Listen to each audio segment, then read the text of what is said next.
Hi everyone, welcome to UTV Guna and our show, The Shooting Lone Star with Ram from the Austin Gooners. Yes, bro, how are you?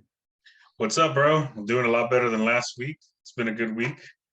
Um, Looking forward to the conclusion of the season as it's getting closer, man. Yeah, Really bro. big stuff going on. Best time of the year, as I've been saying, and I tell a lot of people. In America, a lot of people like to say this is like the dead time of the season because like American football is not going on. Basketball, of course, right? The playoffs is great, but then like also like baseball's going.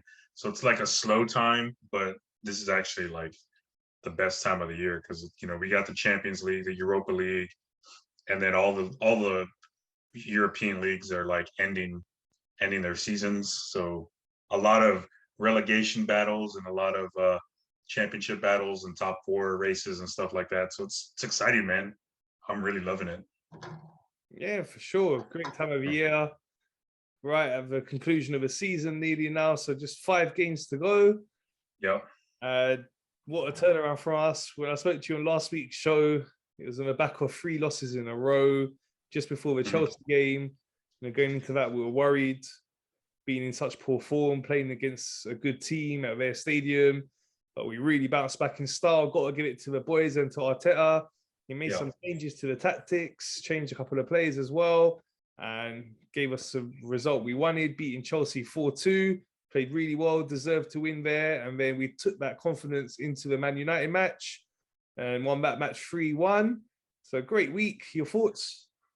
Yeah, I think when we ended or concluded last show and conversation, I think you had asked just how confident I was about top four, and I was like, probably like 40%, 50%, and then I said if we would have won, I'd bump that up to 60. So yeah, so that's where I'm at now. Like we had a great showing against Man United. I would even say that I don't even think we played great. Like, it was it's one of those rivalry matches, big, Arsenal, Manchester United, big clubs going against each other, lots at stake. I thought there was some stretches in that game where we could have definitely played better. Where Man United, if it was a better Man United team, they might have pounced on some of our mistakes. Um, but it doesn't matter, especially at this point in the season. Like results are what matter. We got the win. We got the 3 points. So I don't think it's not. I mean, I think all the worrying, the coaches can take care of that. The players can take care of that. I'm sure they went right back to the drawing board and started, fixing stuff ahead of this upcoming match against West Ham. But yeah, it was great to see, us score goals. Or I'll start like it's great to see us again. Maybe not necessarily playing the best of games, but still getting the result. And so, a lot of times you might have a great match, you might look good, like how we did against Liverpool for such a long stretch, and then we end up, losing 2-0. I think of like the Brentford match where we ended up winning 2-1, and it was a lot closer than what the score line read. Um, and so this is sort of just like the opposite. I mean, 3-1 looks like we, shut them down, dominated them. But I don't think that was the case. I think it was a little bit closer than what the scoreline read, but we just, kept that attitude and kept playing and rode that momentum of the Chelsea match and just and then put our rivals' hopes of a top four finish to bed, and put ourselves more importantly in the driver's seat to where this is where we were back before we started that 3-game losing streak. So now we're back in the driver's seat. I haven't spent a whole lot of time thinking, oh, what if we would have won at least one of those matches or got like 1 point, how different it would have been. Like this is where we're at right now.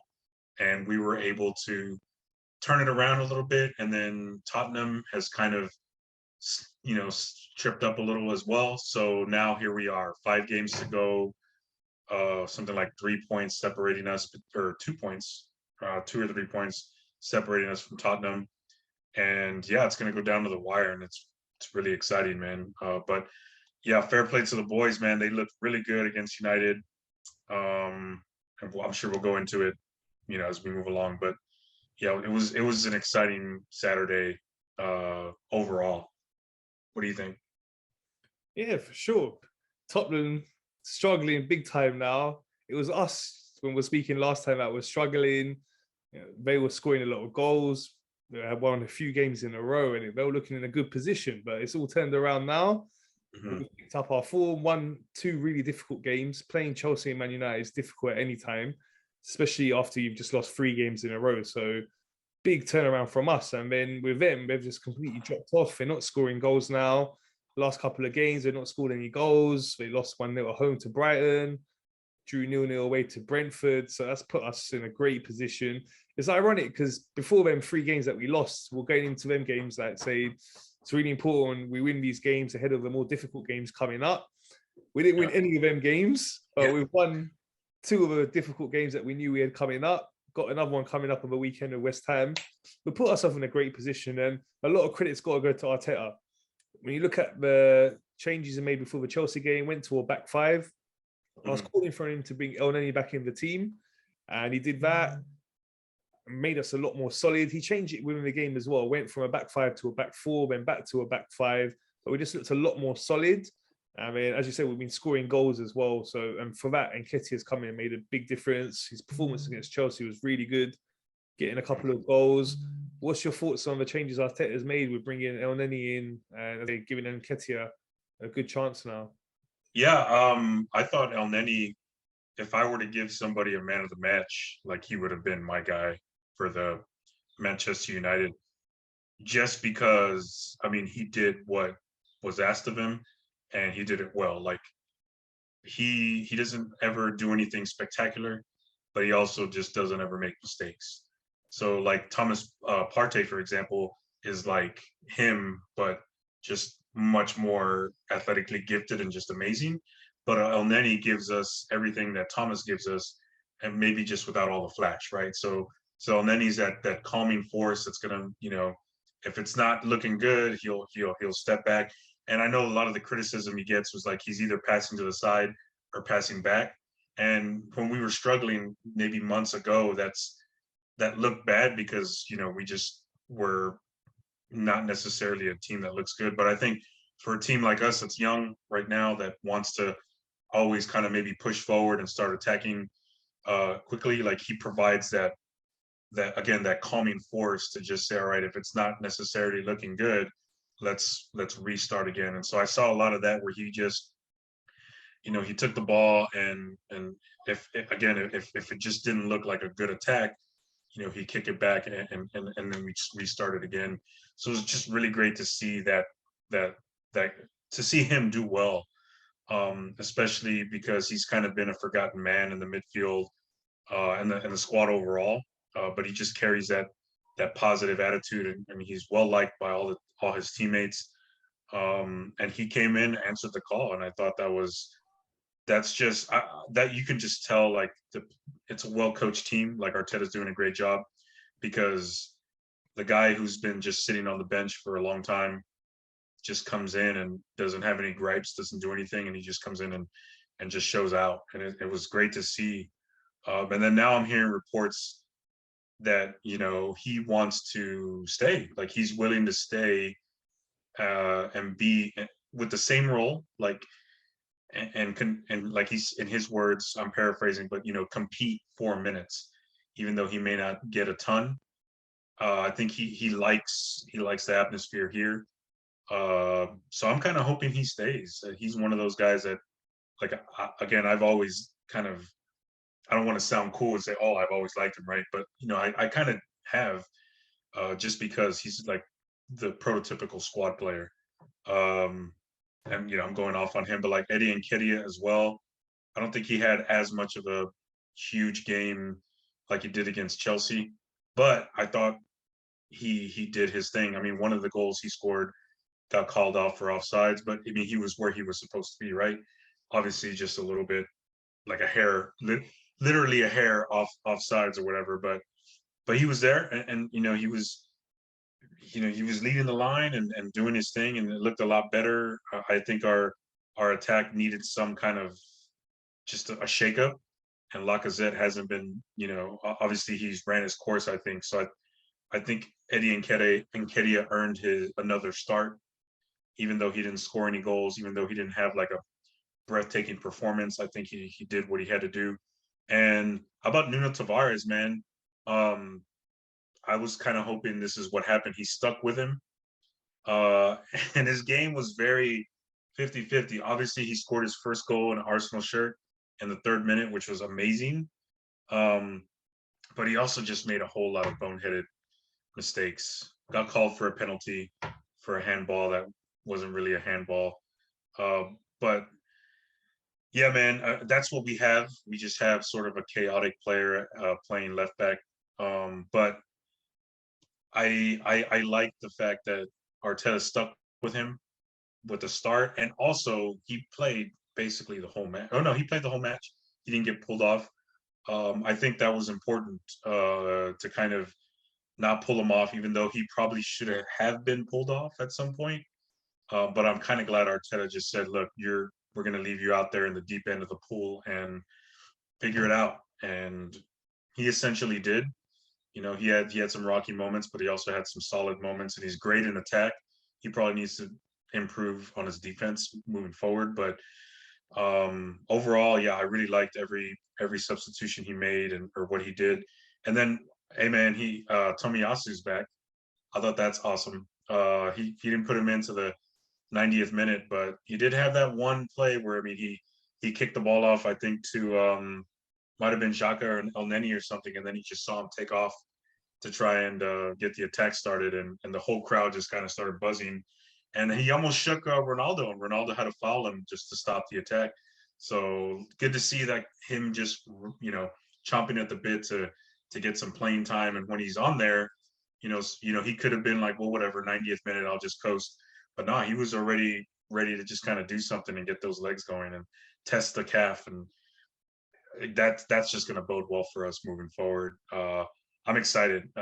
Hopefully, we've turned the corner and put that 3-game losing streak behind us. So yeah, but what do you think? What do you think about those guys that I mentioned? Yeah, so only as I was saying to you, I really want him to come in because he's good at his job, being defensive. As he gets a lot of criticism for passing sideways and backwards, but the run we were on after losing 3 games, we seemed really open against Crystal Palace and Brighton. Lokonga, he's young player. He's defensively not good enough at the moment, I think. And then with Tini being out as well, we're looking a bit shaky. So having Elneny in there alongside Saka, it just made us look a lot more solid. So I think that's the right call from Arteta, and it's made a difference. We've seen in these last 2 games. With Nketiah, really poor against Southampton. So disappointed with that, but he stepped it up against Chelsea. That first goal, there's no way Lacazette would have scored that. It's Eddie's pace. With Eddie's pace, he was able to go and run clear of their defense and score the goal. And then second goal as well, really good, really persistent to keep trying. Ball fell to him, got the goal as well. So that was a great performance. Against Man United, you said not as good, but he was still lively. And the thing that he offers us that Lacazette doesn't is that pace. So when you got the likes of Saka up there, Odegaard, Emile Smith-Rowe, with someone like Nketiah, we've got a lot more pace, and you can look to play the balls in behind. Makes a big difference. Lacazette, he's a different type of player, good at holding up the ball, linking the play, but he wasn't even doing that well recently. I mean, on top of that, as we know, he's not been scoring goals for a long time now. So, yeah, happy to see Eddie come in, and let's hope he can continue this up until the end of the season. Not sure if he's going to stay after that. Just based on how he's been performing the last couple of games, would you give him a new contract? We're talking about Eddie? No? Yeah. I don't know. I think he wants to be in a situation where he is going to play every game. And I don't think he's that good with us. I've actually even said a few times at the pub and just amongst friends, like Eddie Nketiah should probably go like to the championship level, and he'll probably flourish, against the likes of QPR and Middlesbrough and all those other teams. Not to say that he's not like that, those teams aren't good and he's not, but I think that's just more of his style. Like or maybe, just I don't think he's a Premier League starter at striker, and that's no knock to him. He's good in his own way, but I don't think he would be he would get a whole lot of minutes even with what Arteta's trying to do here. So if he's happy being like if he's happy to end up playing our Europa League or Champions League matches, and maybe a few spot starts in the Premier League, like by all means, maybe we should try and keep him. But I'm thinking he's at this point in his career and the confidence that he has, that he probably wants to go somewhere where he's going to play a lot. And good for him. Like, I think he deserves to try and look for that. So long answer or short answer, nah, I don't. I think maybe we should just let him go. But as that kind of falls in line with what I said the past couple of weeks. Like, this is his opportunity to audition, and so I think he should maybe finish off the season as a starter, play these last 5 games, and then just go all out, show off for your future team. And who knows, maybe he decides to stay, and that would be great. But I do think that we're going to try and go outside to get a striker. I mean, he's a great player. I like him. I like him in FIFA too, but I don't think it's going to work out with what he wants and what we want. Okay. So yeah, we've had many standout performances in these last couple of games. Got a shout out, Xhaka, really stepped it up. We needed him back in the centre midfield, as we were saying, and he's gone back in there, done a great job. Both matches, he was really solid. Played a big part in the second goal at Chelsea on the break, and he's looking really good. It's good to see him taking this responsibility now with Partey out. Yeah. What do you think of how he's been playing? Man, I still haven't had a chance to watch his interview, but I've gotten like the vibes from it and like quotes and stuff like that. And I mean, he's really stepped up and really turned the tide on his perception. I mean, he got a yellow card, but I think I saw a stat that, I mean, even since even if factoring in his last red card that he got with us, like his perception is probably a little bit off at this point. I think this season he's done a really good job of turning that around, whatever that may be, and providing that solid, presence. And it showed when I think he missed some games after the initial North London derby, right? He hurt his knee, and we kind of went through a rough patch without him. And so that was like one way of us realizing like what he meant to the team. And then when we moved him to left back, like that was just another strike in the box. Like, hey, this guy is a lot.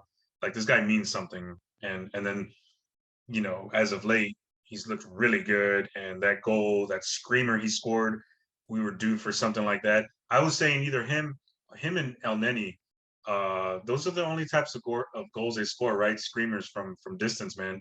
So I was like, all right, we got both of them in there. Like, we're due. And I think Elneny might have tried to kick one in there. Thomas is never going to score from that distance unless it's a free kick, and he's not going to get free kicks. But yeah, man, Xhaka, we were due for that, and we got it, and it was incredible. And the way Lacazette reacted, the way everybody reacted, the way he showed a heart to the fans and blew him a kiss, like it was a storybook. It's a storybook turnaround, man, and I'm really happy for him and really happy for the team. I mean, he may not have the captain's armband, but he's certainly, even at his lowest point, I've never been the one to be like, like fuck Xhaka, like this guy sucks. Like, I've always been kind of like in his corner in a way. Like, I like the way he plays, and I'm of the opinion that every team needs that quote unquote knucklehead, like that enforcer, and just somebody who's gonna get that yellow card, or sucks to say, but sometimes he's going to get the red card, but somebody who's going to just be that asshole on the field. And that's our guy, Granit Xhaka. So I'm glad he's on our team. If he was on another team, I would hate his guts. But I'm really happy to see him flourish right now. And I mean, he had an influential performance, man, and it was good to see. And obviously he got the goal. Yeah, I hope he stays too. I know he's got like another year, but I hope he decides that he wants to stay here even after that. Maybe we can re-sign him again, because he's our guy, man. He's an Arsenal player. through and through. Yeah, for sure. And Saka, brilliant. He was poor for the 3 games that we lost, had a little dip in form. We expect a lot from him. He's set really high standards. So I had a little bit of a drop off, but he really picked it up in both games against Chelsea and Man United. You know, took them 2 penalties as well. A lot of pressure on the penalties, put them away nicely. Great performance. Good to see him back in this sort of form. Yeah, man. Really happy that for both penalty kicks, Chelsea and then especially the one against United. I did not look at him. Like, I covered my eyes and just waited for the reaction because I was just so nervous for him. Like, because of the Euros, I watched that full Euro, I couldn't get like the image of him missing and like how heartbroken he was. So, and from the accounts I read in the Chelsea match, I believe Martinelli was supposed to end up taking that kick, but he decided himself, Saka, like, I'm gonna take the kick, I'm gonna score it. And then he takes the penalty kick against United. I saw a clip of McTominay knocking the ball out of his hand while they're standing around waiting, and Saka just kind of like laughing it off and picking the ball up and focused and knocking it in.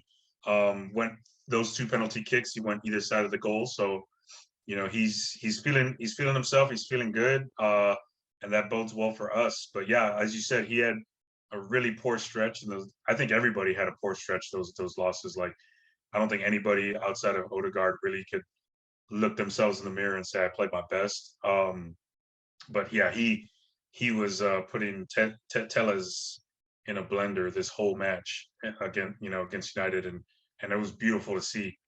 And he should have, I mean, because yeah, he drew the penalty against Telles, and then Telles missed the ball on the cross that Saka ended up having, took a little quick step and then took the shot, and the goalkeeper De Gea made a great save, and then Tavares was there to just knock it in. But yeah, Saka probably could have had 2 goals in that game himself, maybe a hat trick, because I'm sure there was another one I'm missing where he put Telles in a blender. But yeah, Saka, that's our star boy, man, and I'm loving the way he's playing. It's amazing. A little chilly, El Petit Piment, as Aubameyang called him. It's great to see him, man. Great to see him flourish and just look like he's growing up in front of our eyes, man. It's amazing. Yeah, for sure. It's great. We've got such a good player there on our hands. And another young player we got on our hands as well is Emil Smith Rowe. Mm-hmm. Came back into the team. He's had a bit of a stop-start season with the injuries. And, we know Odegaard's been playing really well. So normally that would be his preferred position, to play in behind the striker. But came back in on the left-hand side, replacing Martinelli. And he's done a really good job. Took his goal really well against Chelsea. What a goal. As I said, that move started with Saka, the way we broke him, and he finished it off beautifully. And had a game against Man United as well. He's come in and looked really good. I thought so too. Maybe he's still trying to get a little bit of his fitness back from having COVID, and yeah, he's had a couple injuries, so he hasn't like 100% been in the starting lineup. So, but I don't think he's like taking a dip in any kind of form or anything like that. I mean, that goal was sweet right against Chelsea. I mean, he was just right where he needed to be, and then just put it away perfectly. I don't think he had like an amazing standout game against United, but did he even start? No, you said Martinelli, or he started, he got subbed off. But I mean, he played well enough, and I thought the sub was no, yeah, he did start. He got subbed off in the 64th minute. Yeah, so I think it was a timely subbing.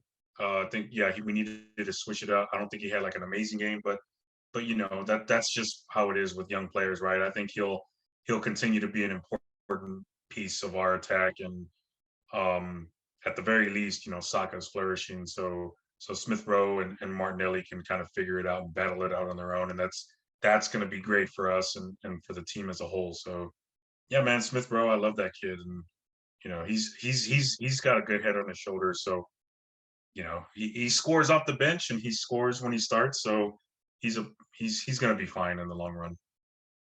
Yeah, the future's looking really bright.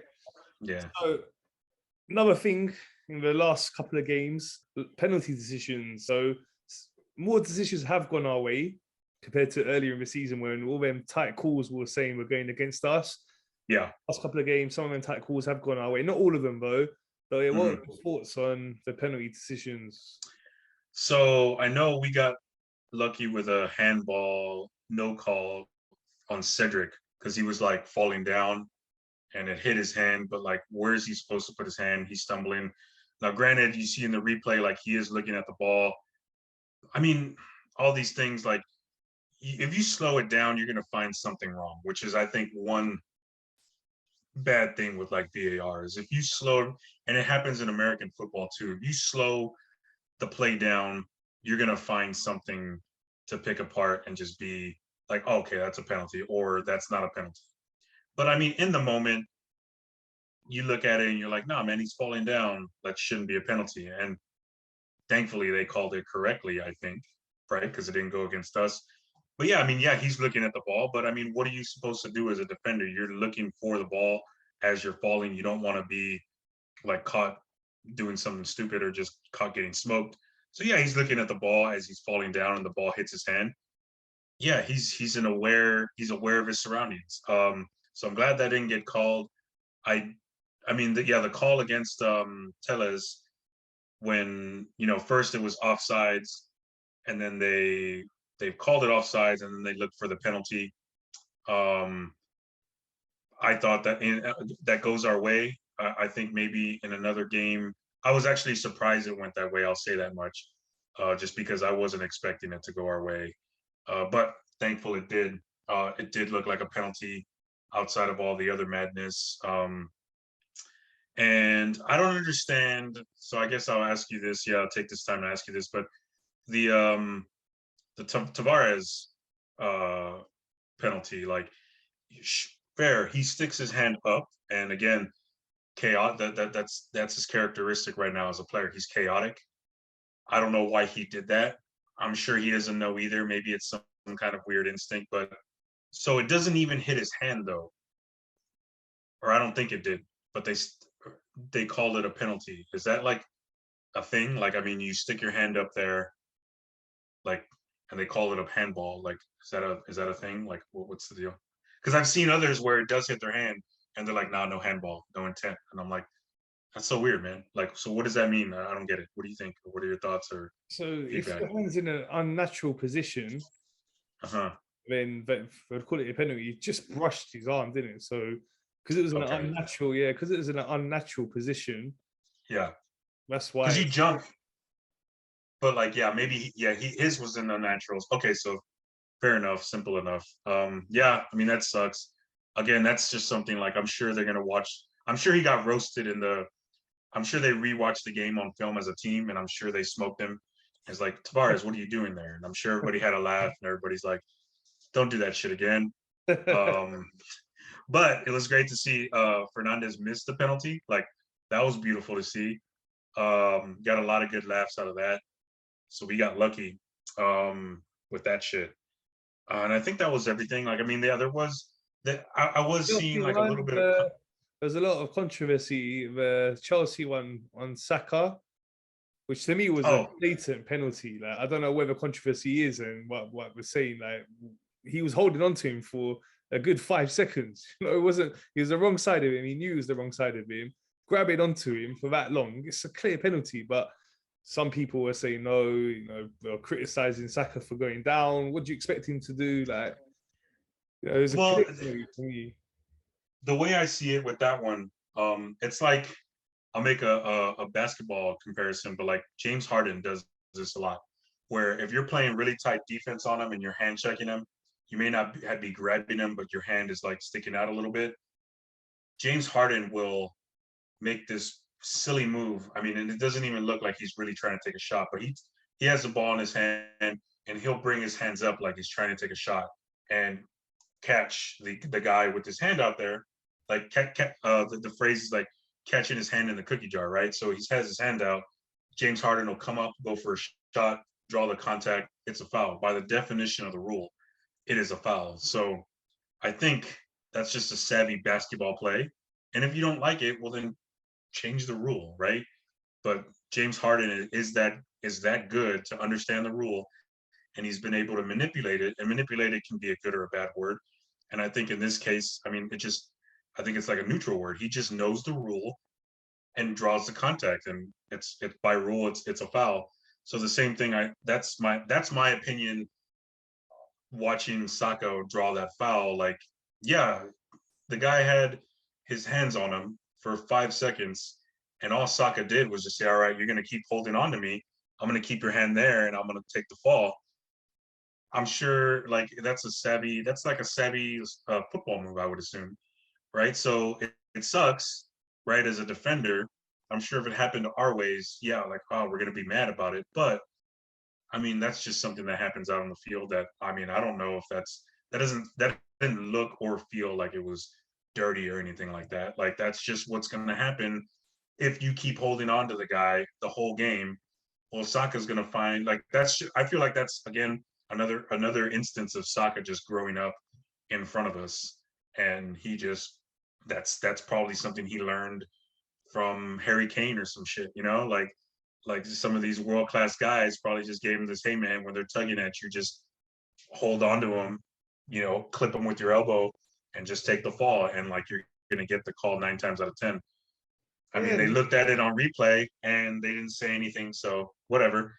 Chelsea seems to be the bigger club than us, and United seems to be like the one that gets all these calls. So them crying and saying like, oh, the calls were against us, they have an Arsenal agenda. Like, nah, man, I think we have a better case. I'm sure like we can pull up more cases of calls not going our way, that these calls going our way. Like, it is what it is, bro. Sucks for you guys. yeah. Well, as I was saying to you, that we've had so many calls not go our way. Yeah. These things have gone our way. It's about time, and let's hope it continues. So, looking ahead now, as we're saying, we're in a great position. Just 5 games to go. Yep. Next up is West Ham. Let's Mhm. talk about that game now. Let's talk about the team lineup. So, Tomiyasu's back. Just come back from injury, though. Only got a couple of minutes against Man United. We know what a great player he is and how important he is for us. Would you bring him straight back in now against West Ham, or would you look to keep it unchanged? I would not have him start, but I would have him come in like in the second half or much earlier than he did against United. I believe West Ham is going to play tomorrow against Frankfurt. So I'm going to be watching that game with a close eye and hoping against hope that it's a really close game the whole time, so that by the time they come around and play us, like, they have their eye on the second leg against Frankfurt. But yeah, I guess to answer your question, I want to see him play. But I think maybe the smart thing, and again, we're not there watching him practice all the time, so maybe he's looking good. I wouldn't be sad if he started, but I also wouldn't be like losing my mind if I saw Cedric on the starting lineup again.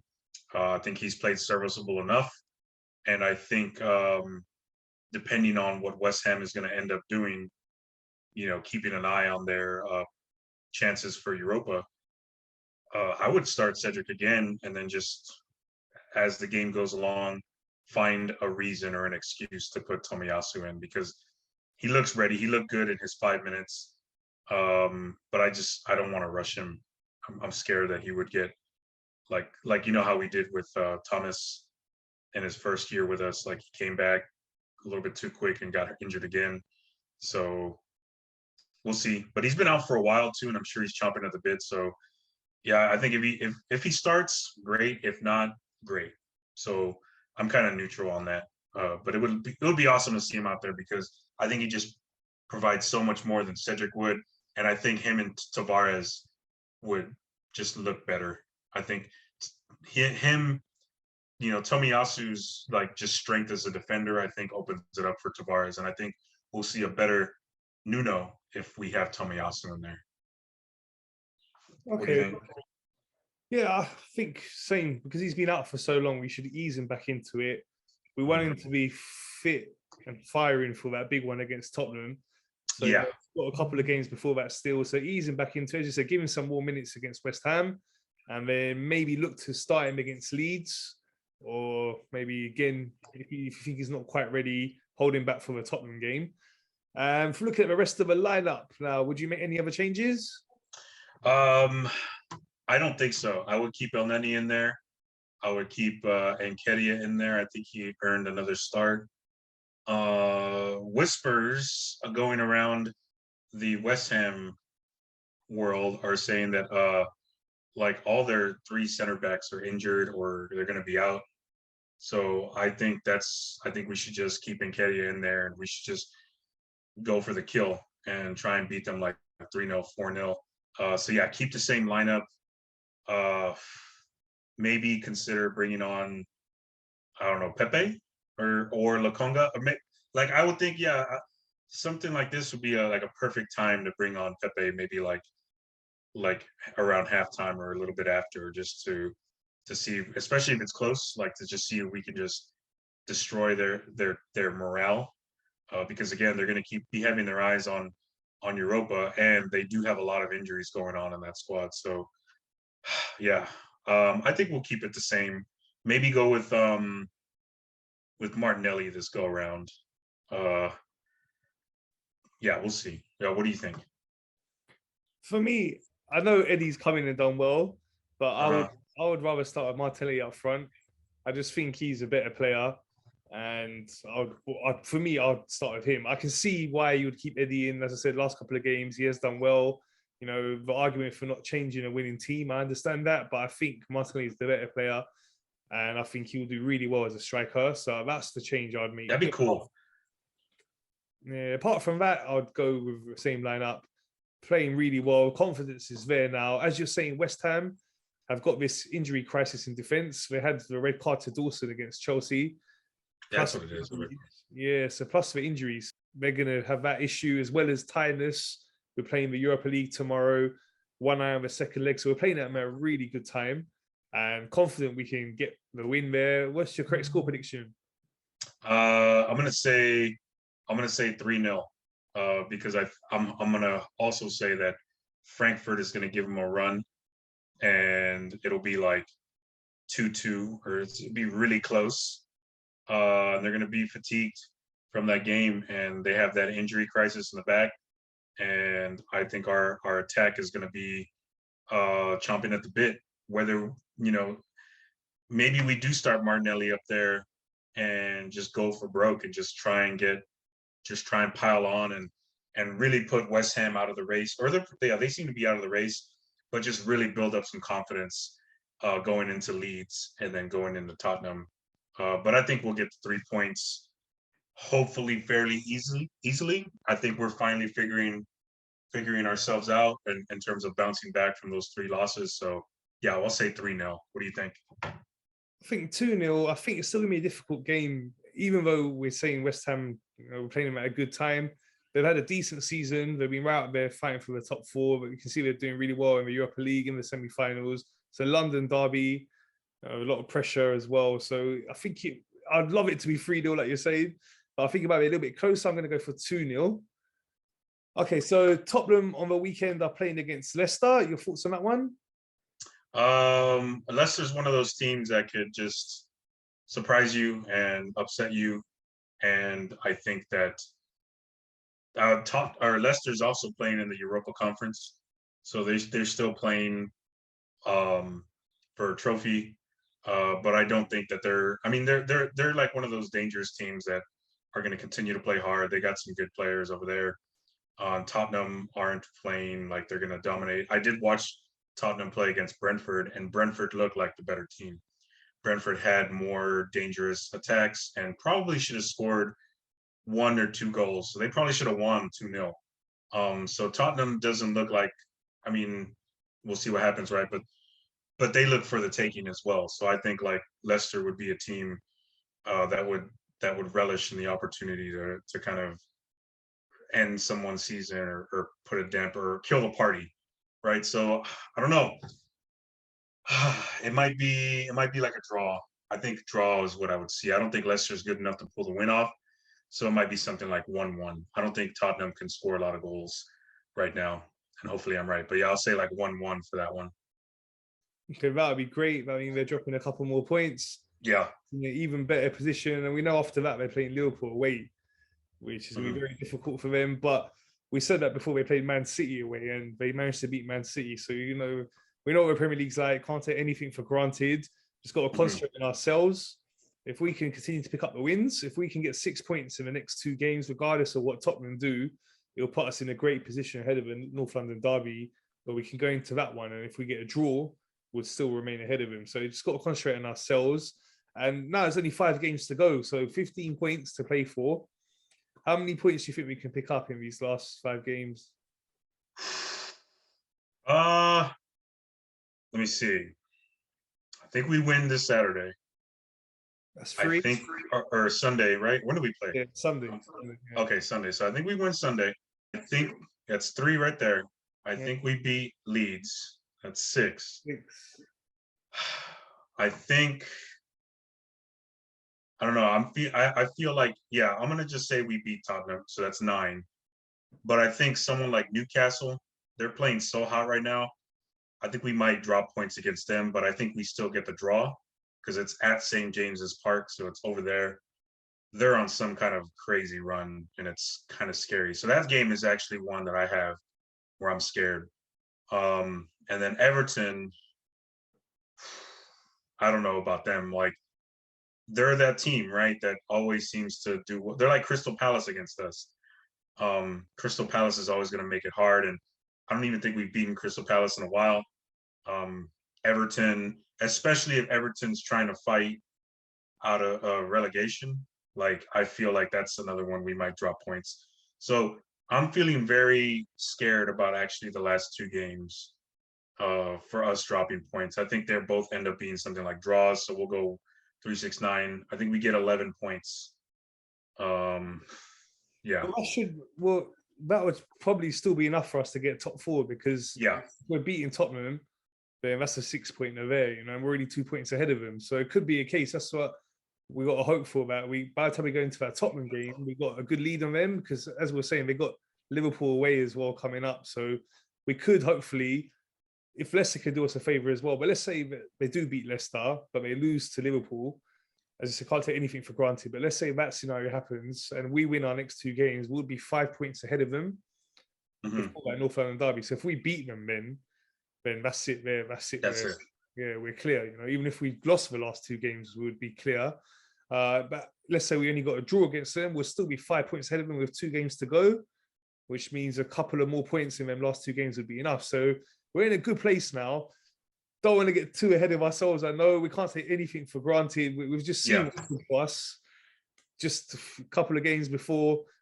We're looking at them games against Crystal Palace, Brighton, Southampton, saying it should be 9 points, like worst case 7 points. We got 0. So, don't want to get too confident and too far ahead of ourselves. But yeah, how confident are you now that we'll get top 4? Last week I said if we won, I would be at 60%, but I'll bump that up to say like 75%. I think we're looking, again, it's weird to say that I don't think we played very well against United, but the fact that we pulled off 3 points kind of offsets that feeling like, oh, we played bad, yada, yada, yada. But hey, we got the result. So the fact that we didn't play very well, and for stretches of that match, like United had chances, but we won 3-1 and we won running away. So that I think that builds a little bit of confidence, especially in the players, because they know they struggled. And again, I take it all back to Tavares. Like Arteta stuck with him, even though he probably should have taken him off. And I think that kind of attitude, or that kind of like just letting him learn to swim, is going to go a long way, especially because he's probably going to have to finish off the season as a starter. So I think the fact that he scored, everybody was happy for him. I think everybody is just feeling themselves. They're back to feeling themselves now. And so it's like, hey, they seem confident now. I too feel confident as well. So I'm going to say like, yeah, that win was a big boost. 75%. That's why I even feel like these next 3 points, or these next 3 games, we can get 9 points. I think we can go on another hot streak, hot enough to where maybe those last 2 games we don't necessarily need to win. And that's kind of what I'm hoping for, that we just kind of turn it up and then maybe have a bad game when we've already got it in the bag. So I feel good. I feel good right now. We'll see though. We'll see. It's going to be exciting. Let's hope, as you said, we can wrap it up so there's no pressure going into the last game or two. It'll be really difficult, that last game. We know Everton are potentially in a relegation battle as well. So ideally, we don't want it going down to that last game with us needing to win. Let's hope we can wrap it up before then. So just want to ask you a little bit about some of the transfer speculation. So we're getting towards the end of the season, transfer windows opening in the summer, a lot of speculation already about potential players we could be buying. We've also heard comments from Edu as well. First of all, I'll start with the speculation. So we've been linked with Manchester City striker Gabriel Jesus. I would welcome it completely. I think he's in a situation where, yeah, he's won titles and he's won trophies or what have you, but he's also like at the right age that we're looking for, and he wants to prove himself. Like, you know how Man City is. It's just like they buy all the best players, and so they're at a point where they're bringing Gabriel Jesus off the bench, Jack Grealish off the bench. Like, they're just so stacked with talent. Like, and then now that they're wanting to bring in Erling Haaland, which I was kind of hoping Haaland would come to us, but I guess we'll have to settle. I would love to settle for Gabriel Jesus, just because I'm kind of banking on him feeling like what, I'm not good enough. Like, all right, I'm going to go somewhere else and prove it. And I think that's definitely the kind of mentality we could use on the team. And then on top of that, just somebody else with Premier League experience, who knows how to win, right? So he's been there. So let's say we get Champions League, he knows what it's going to take. Let's say we don't and we get Europa, he's still going to be like a valuable addition, because he's won championships, so he knows what it takes. And I think that would bode well for us in the long term. So I'm all for it. I'm especially at what the rumored price is, like 40 mil, 50 million. Like, bring him on, man. I would love it. Yeah, I think he would be a great addition for us for sure. We know Arteta knows him well from his time at City as well, and settling into the team, as you said, Premier League proven. He's done well in the Premier League for many years now, so I think he'd be a good asset for us going forward. And as you're saying as well, the price, it's not too much. I think it would be a good value deal for us. One thing though, as I was saying, Edu's comments, they worried me a little bit. He said that we're looking to sign 1 or 2 players this summer. I'm hoping it was like maybe I don't know if he speaks English. I don't know if that was like a translation thing. Like, I'm hoping he just means 1 to 2 like big signings, because I think we need more than 2 players. I'm thinking more like 4, right? Maybe 5. Like, yeah. I'm hoping he says 2 like starters, like 2 big time players. I mean, we're getting those MLS players in the summer, but like, I don't even know what that other guy. I know we're getting a goalie, so that's fine. But I don't even know what that other guy plays. I think he plays like on defense. Center back. Maybe that means we're gonna bring Saliba back and take him seriously as somebody who's gonna like compete for a spot. So maybe that right there alone bolsters our defense. And I think somebody like Balogun, who's out on loan, can come back and make an immediate impact, just because he's looked good so far. So maybe that's what he means. Like, all right, we're going to get a bunch of people back anyway from loan. But even then, I don't know, 1 or 2 signings doesn't seem like enough. I would like to see him like get 3 or 4. Would be way cooler. Like, that's what I would want, but I don't know. Yeah, I hope you're right. I hope he meant it in that context. That we're focusing on getting 1 or 2 really big names in, but obviously we're going to be doing other business as well, because as we know, we do need some backup options, left back, right back as well. You could say, Tavares, he's still shaky. I don't know if we can trust him as a backup option for next season. Central field, I know Elneny's come in and done all right, but still we are short in that department. And in the striker department, we need 2 strikers really. One's not going to be You know, so I think we need 4 or 5 players. So I hope that's what Edu meant. Like you're saying, he meant 2 like really big names, and then some other options to boost the squad as well. Let's see. It's going to be an interesting summer, and it's going to all come down to the Champions League situation as well, because we'd have a bigger budget with the Champions League football. We had to attract better players, being able to offer Champions League football. So they can't really plan ahead for that now. He's saying that we've already got some plans in place, but I'm sure they got a plan A and a plan B. Plan A for Champions League, plan B if it's Europa League. So let's see. Got to concentrate on an immediate task, though. That's securing the top 4. We're in a great position. It's nice to see you happy this week compared to last week. Look forward to seeing you happy again next week after hopefully we're beating West Ham. Yep. And I've been away from the pub for the past few days, or past few matches. I'll be heading back up to Austin on Saturday, so I'll be making it to the pub on Sunday. So hopefully we'll get some we'll have a rambunctious atmosphere for this game against West Ham, and we do well, and we'll all be happy. We'll be merry and drink. Yeah. Let's hope so. Well, thanks. My pleasure, bro. Always. Cool, well, that's all from us. Thanks everyone for watching. Please remember to subscribe, like, and share.